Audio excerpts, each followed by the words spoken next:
भगवान केवे भूल करती नहीं यही कथा जानवा हेल्ले भिडटी को शेष पर्यटन देखा। आज्ञा नमस्कार। मु एवं मो परिवार तरफ आपण को आज पवित्र सावित्री व्रत ओषार हार्दिक अभिनंदन जनाऊँगी।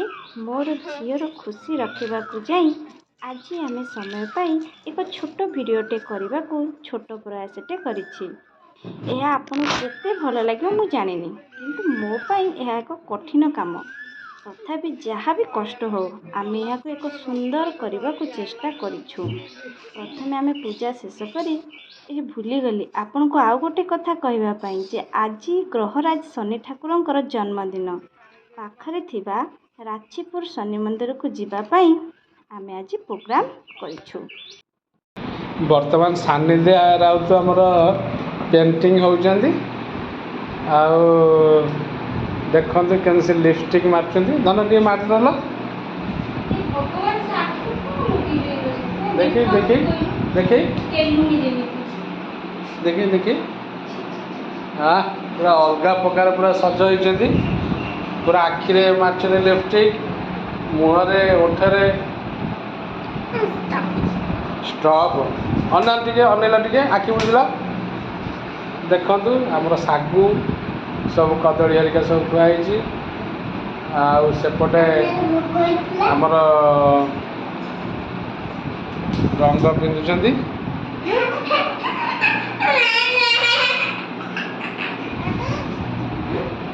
आ फुले राधिका आमर चलई आखिरे बाजुची कौन कह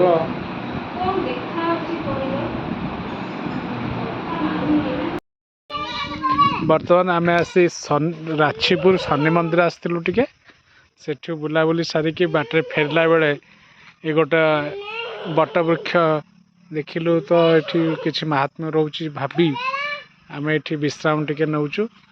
ये देखु छेड़ी माने केते खरारु माने रक्षा पाइबापी गछमूल को सब पड़ी आसी माने देखु छेड़ी गुड़िक केते ब्यूटीफुल पूरा नेचर पूरा पूरा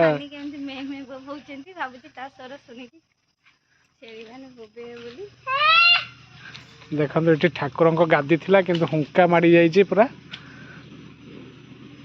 ये देखा छेड़ी भाया बोबे चेष्टा कर बोबई पारुनी।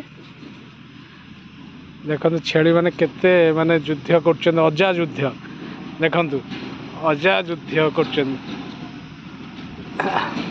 अजा युद्ध ऋषि श्राद्धे प्रभाते मेघडम्बर जो आम श्लोक अच्छी तो सी जोर पूरा मुंड को लेकिन बाड़ौं किंतु थिरिकी बाड़ौं पूरा उठाऊ पूरा जोर से देखु केमती युद्ध हो देखु छेली मानकर युद्ध देखु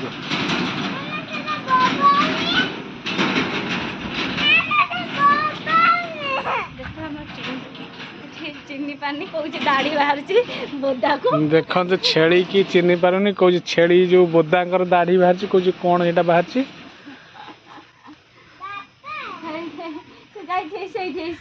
ये देखो ये जो बोदाटा अच्छी ये तो जानी पारुनी कौन तार कौन दाढ़ी बाहर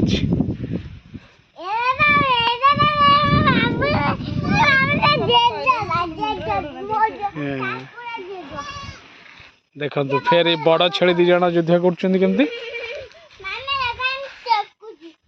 आ ये दी जन जाक छोट छेली जाक युद्ध भी कर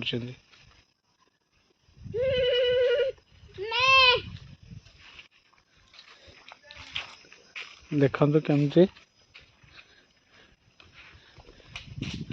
मत लगुच द्वापर जुग कृष्ण आसिक एमती जगार बुलाबुली करते से टाइप जगह मत लगुच।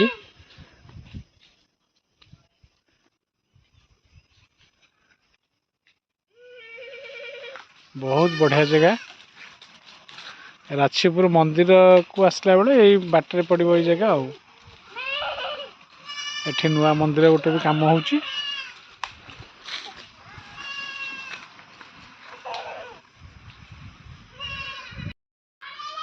छेली मानक सब पड़े चरवाई गंतव्यस्थल को सब माने छेली सब पड़े जाऊँ चरवाई देखु ଏଠି ଆଉ ନାହାନ୍ତି ଛେଳିମାନେ। ଏଇ ଗଛଟିକୁ ଦେଖିଲା ପରେ ମୋର ପିଲାଦିନ କଥା ମନେ ପଡ଼ୁଛି। ତ ଆମରି ଗାଁ ମୁଣ୍ଡରେ ଏମିତିଆ ଗୋଟେ ଗଛ ଥିଲା। ତ ଏଇ ଟାଇପ୍ର ବର ଓହଳ ସବୁ ମାନେ ଥିଲା। ଆମେ ଏଇ ଓହଳରେ ପୁରା ଝୁଲୁଥିଲୁ। ଏଇ ଓହଳ ଏଇଟା ତର ଏଇ ଓହଳ ଦେହରେ ଆମେ ଝୁଲୁଥିଲୁ। ଆଉ ଗୋଟେ ମଜା କଥା, ଭେରି ଇଣ୍ଟରେଷ୍ଟିଂ ଜିନିଷ ଏଇଟା, ଏଇ ଯେଉଁ ଅଗଟାକୁ ଓହଳର ଏଇଟାକୁ ଆମେ ଭାଙ୍ଗିକି ଖାଉଥିଲୁ। ମାନେ ବହୁତ ମାନେ ଖାଉ, ଏଇଟା ପେଟ ଭଲ ରୁହେ କାଳେ ଖୁଆନ୍ତି ତ ଆମେ ଖାଉ ଏହାକୁ ପିଲାଦିନେ। ତ ଏହାକୁ ଦେଖିଲା ପରେ ମୁଁ ଛୋଟବେଳ କଥା ମନେ ପଡ଼ୁଛି। ଆଉ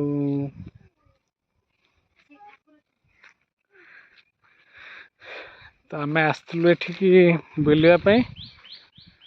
ଆଉ ସାନିଧ୍ୟା କହିଲା ଯେ ବାପା ଏଇଠି ଗୋଟେ ବ୍ଲଗ୍ସ ବନେଇବା ବୋଲି।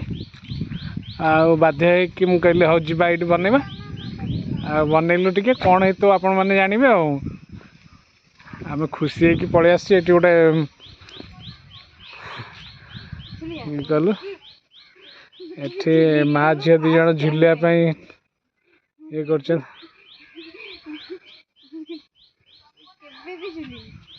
ଦେଖନ୍ତୁ ସାନିଧ୍ୟ ଝୁଲିବା ପାଇଁ ଚେଷ୍ଟା କରୁଛି। ସେ କେମିତି ଝୁଲନ୍ତି ଜାଣିପାରୁନି, ତାର ଚେଷ୍ଟା ଜାରି ରଖିଛି। ଆଉ ତା ମମି ତାକୁ ଶିଖଉଛନ୍ତି ଦେଖିଆ ଝୁଲାଟା।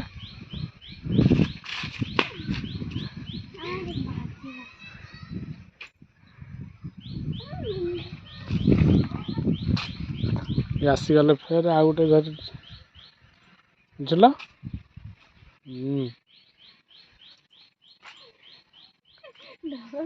ଆରେ ମୋ ଗାଡ଼ିର ଲାଇଟ୍ ଅନ୍ ଅଛି, ଚାବି ଅନ୍ କରିଦେଇ ପଳେଇ ଆସିଛି।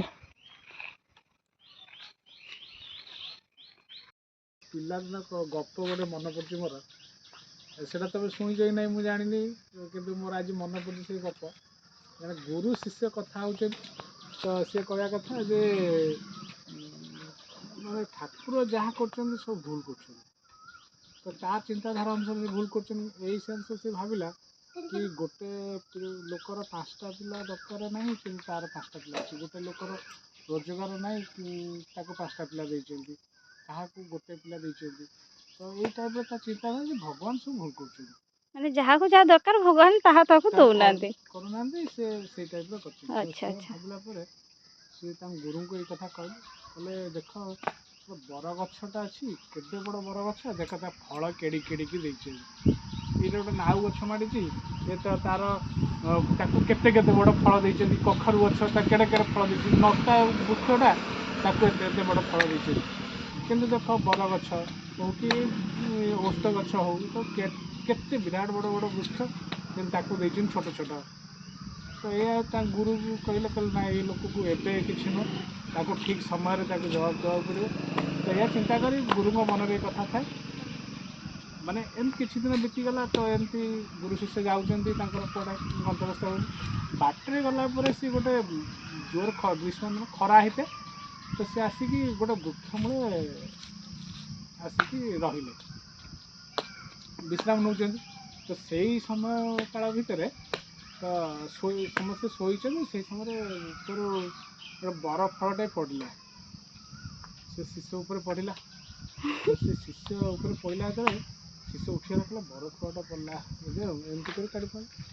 ତ ସେ ସେଇଠି ଚିନ୍ତା କଲେ, ଗୁରୁ ତାଙ୍କୁ ସେଇଠି ଭାବିଲେ ଏଇଟା ହେଉଛି ଉଚିତ ସମୟ, ଆଉ ତାକୁ ମୁଁ ଏଇ କଥାଟା କହିବି।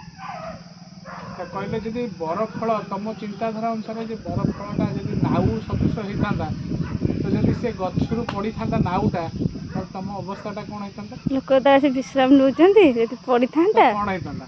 ତ ଏଇ ଚିନ୍ତାଧାରା ସେ ପ୍ରଭୁଙ୍କୁ ହାତ ଦେଲା, ନା ପ୍ରଭୁ ଆପଣ ଯାହା କରୁଛନ୍ତି ଠିକ୍ କରୁଛନ୍ତି। ସର୍ବମଙ୍ଗଳ ଜଗନ୍ନାଥ ଠାକୁର ଯାହା କରନ୍ତି ପ୍ରତ୍ୟେକ ଘଟଣା ପଛେ କିଛି ନା ଗୋଟେ କାରଣ ଥାଏ। ସେ କାରଣଟା ଆମେ ପରେ ଅନୁଭବଟା କରୁ। କିନ୍ତୁ କିଛି ସମୟ ମୁହୂର୍ତ୍ତ ପାଇଁ ଆମେ ମାନେ ଅନୁଭବ କରିତେ ବହୁତ ଅନ୍ୟାୟ କଲେ କି ଏହା ଭାବୁ, କିନ୍ତୁ ନା ଆମ ଭଗବାନ ଯାହା କରୁଛନ୍ତି ମାନେ ସେଟା ଠିକ୍। ଆମେ ଖାଲି ଯାହା ହେଉଥିଲା ଭଲ ହେଉଥିଲା, ଯାହା ହେଉଛି ଭଲ ହେଉଛି, ଯାହା ହେବ ବି ଭଲ ହେବ। ନିଶ୍ଚିତ। ଆଉ ଆମେ ଖାଲି କହିବା ଯେ ସେଟା ଭଗବାନ ଯାହା କରୁଛନ୍ତି ଠିକ୍ ଅଛି।